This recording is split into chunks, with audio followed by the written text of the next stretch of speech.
Quatro dicas para você conseguir otimizar o seu planejamento tributário.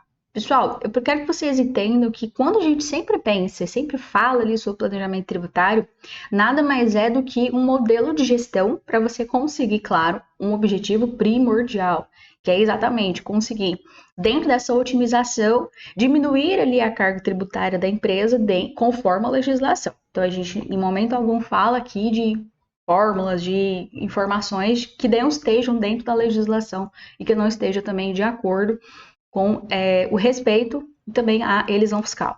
Então, preciso que vocês entendam que quando a gente conversa ali sobre planejamento tributário, de uma forma extremamente resumida, direta ao ponto, quando a gente fala em resumo o que é o planejamento tributário, para você conversar ali no primeiro momento com o seu cliente, é para você entender que o planejamento tributário ele é um dos passos essenciais para que qualquer empresa consiga ali atingir o seu desejo de se manter competitivo no mercado e até mesmo aumentar a sua lucratividade. Porque, afinal de contas, pessoal, ter uma lucratividade em meio à altíssima carga tributária brasileira, a gente sabe que definitivamente é um grande desafio, né? É um desafio e tanto. Então, para a gente ter uma ideia, somente o imposto de renda, a contribuição social sobre o lucro das empresas, chega a levar ali até mesmo 1/3 do lucro líquido das empresas. Então, é muita coisa quando a gente vai para a parte de cálculo.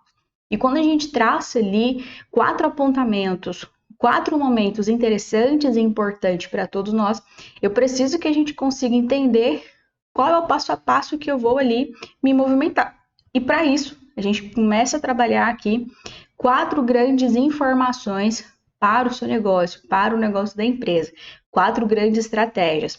Então, dentro dessas estratégias, a gente precisa conseguir analisar minuciosamente o negócio do cliente. Porque se eu tenho ali a finalidade única e exclusiva de encontrar dentro dos meios legais essa diminuição, esse desejo da carga tributária, dos impostos, que hora vai recair ali para a parte de produtos e hora também para a parte dos serviços de uma empresa, de um negócio, é interessantíssimo que a gente almeje ali entender essa análise, entender o cliente, entender de onde ele está comprando os insumos, para onde que ele está vendendo, se vai ser intermunicipal, interestadual, se uma perspectiva mais internacional, se o bem ali adquirido, se o estoque adquirido ele vem ali de outro país, tem essa questão de aduaneira, enfim, toda essa análise eu preciso ali constar de uma forma definitiva e profunda também do negócio. Então, depois disso, a gente começa a entender se dentro dessa análise profunda ali da empresa eu começo a entender qual vai ser o melhor regime tributário, ou também os impostos e os tributos que precisam obrigatoriamente ser ali devidos, ser pagos ali pelo cliente, e quais são ali desnecessários. Entenda esses desnecessários de acordo com a escolha definitiva do regime tributário. Como a gente sabe que é um regime tributário anual, a gente vai conversar no momento mais à frente aqui sobre os regimes tributários, a gente precisa entender se essa atuação, se esse enquadramento ele se encontra correto de acordo com as atividades do negócio, as atividades também operacionais e administrativas. Quando a gente pensar sobre a questão, sobre o vínculo contábil, o vínculo também financeiro, a gente sabe que ele é extremamente vital para a empresa. O segundo passo que a gente toma ali é entender de uma forma muito cautelosa, de uma forma muito cuidadosa, quando a gente pensa sobre qual é a natureza, o enquadramento jurídico da empresa. Por que eu falo isso? Todas as vezes que a gente pensa sobre esse enquadramento jurídico, qual vai ser o respaldo que essa empresa vai se direcionar ali com a sua natureza jurídica diante do fisco, diante das operações, diante do que a gente entende sobre estruturação mesmo da empresa.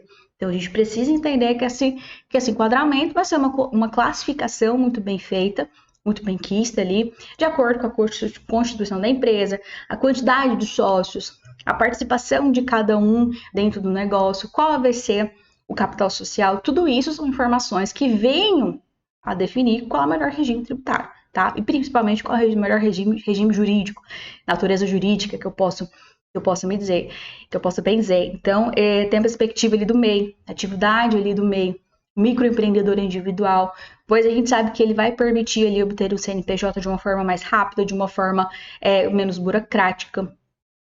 Eu consigo ali emitir as minhas notas fiscais, ora pelos produtos, ora pelos serviços prestados, e eu ainda posso ali pagar os impostos apenas em uma só vez, em uma só guia. Então, eu consigo ter um recolhimento ainda, entre aspas, menor, de acordo com o devido, e menor em comparado com uma empresa do Simples Nacional, uma empresa de lucro presumido e por aí vai. Então, eu preciso entender também se, de acordo com o momento que a operação vai se iniciar no mercado, eu estou respeitando a tabela de atividades permitidas. Então, para todo negócio que ele vem a ser novo, que ele venha a surgir no mercado, entendam bem, confiram mesmo se está de acordo com a legislação e se essa atividade ela é permitida mesmo no mercado.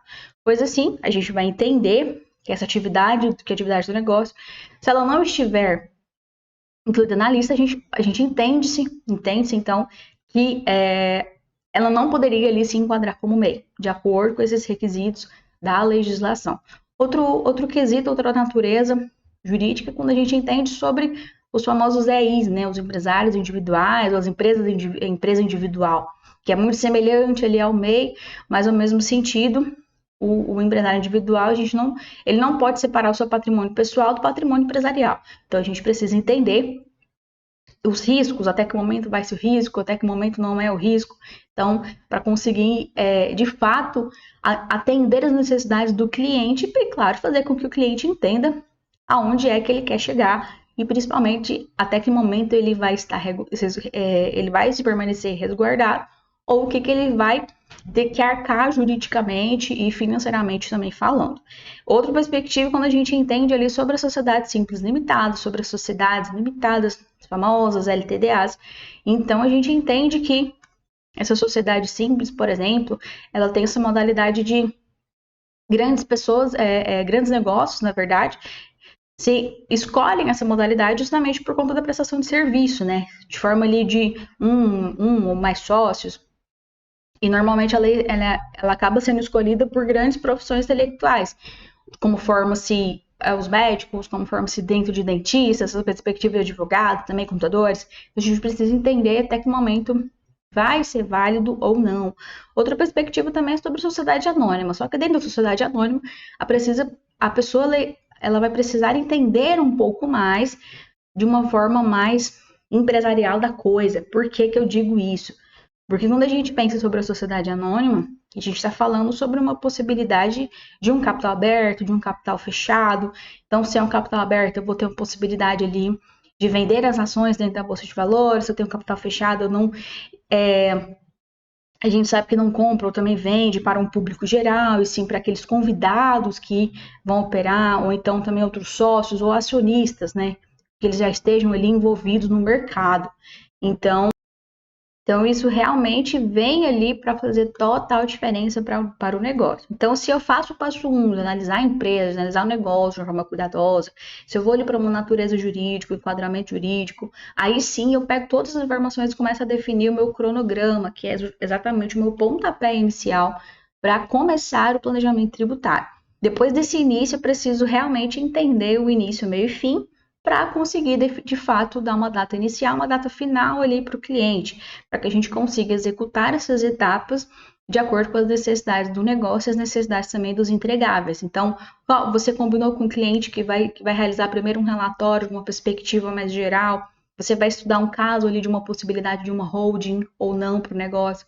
Vai ser interessante também adicionar ou retirar ali algum sócio ou não. Então, a gente precisa entender se de fato esse entregável vai fazer sentido naquele momento e principalmente quando é que você vai entregar essas informações ali para o cliente. Se você vai entregar depois de 30, 60 dias ou qual é o período mínimo ali, médio que você vai necessitar ali, que você precisa para realmente entregar para o cliente.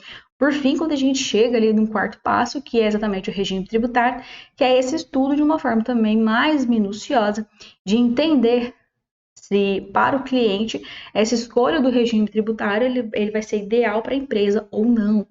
Por quê? A gente precisa entender que esse estudo e essa escolha, por mais que eles sejam realizados ali logo no início da empresa, logo também do início do ano fiscal, do ano calendário, a gente precisa entender que posso